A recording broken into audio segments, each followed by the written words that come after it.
History is the study of the past through inquiry and investigation. And anthropology is the study of societies and cultures and their development.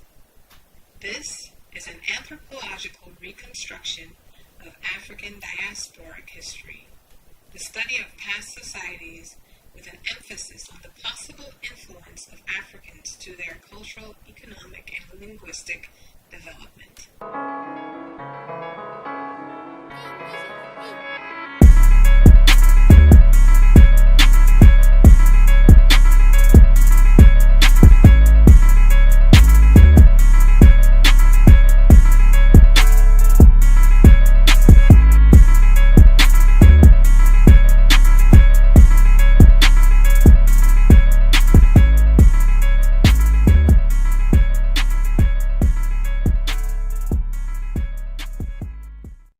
My research emphasizes the trajectory of development as it correlates to the transmigration of African peoples and a transfer of their intellectual, material, and cultural resources. During the Civil Rights era in the 1960s, the National Council for Social Sciences called for this type of ethno-history because of the extent to which historical scholarship was engaged in rewriting history.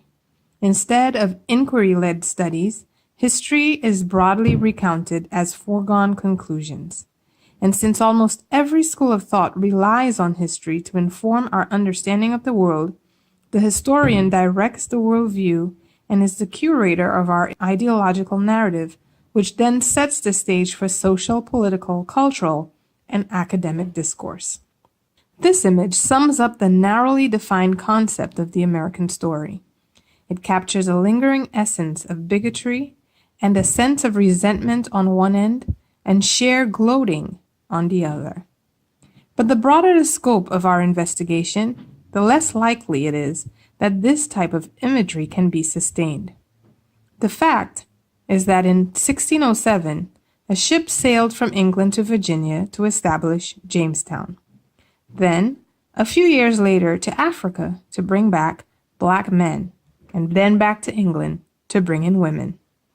But the current narrative captured in this artist's imagination gives the impression that blacks were being imported because they were considered inferior.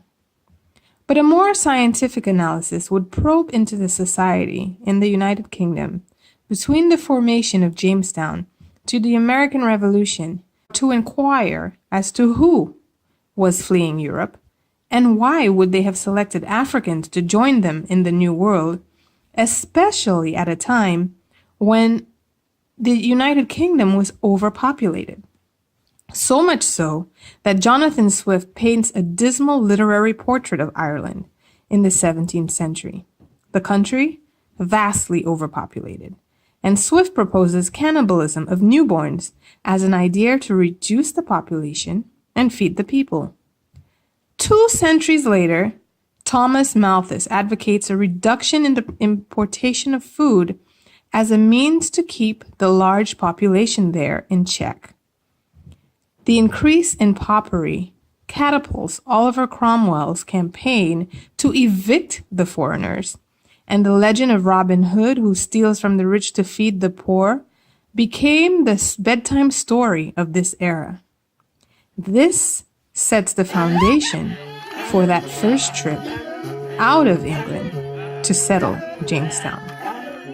These foreigners who are now leaving are identified as the Guineans, who arrived in the United Kingdom around the 16th century when a charter was established and Guinean gold coins remained the currency of the British Empire for 3 centuries.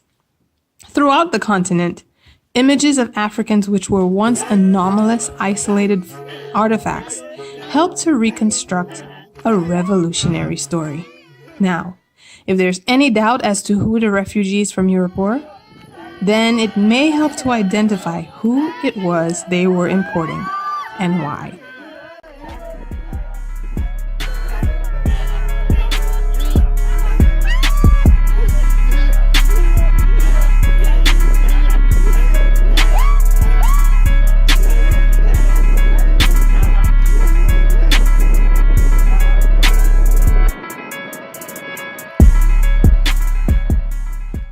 Despite the great variations between these diverse peoples, one element which remained consistent was that most of the men who were being trained were being dispatched to secure their turf or their territory. So the people coming to America weren't coming to pick cotton.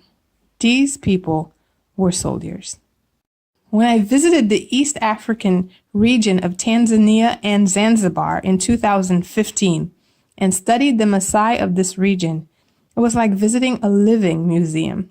The cultural legacy of these people has remained intact through vastly disconnected eras of time and geographic situations.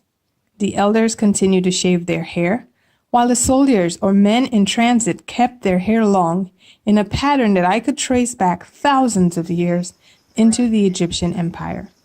But more fascinating was the language. Listen to a few of their words. Do they sound familiar? I am going. Ninakwenda. Kwa Kimasai. Elororo. Elororo? Yeah. Okay.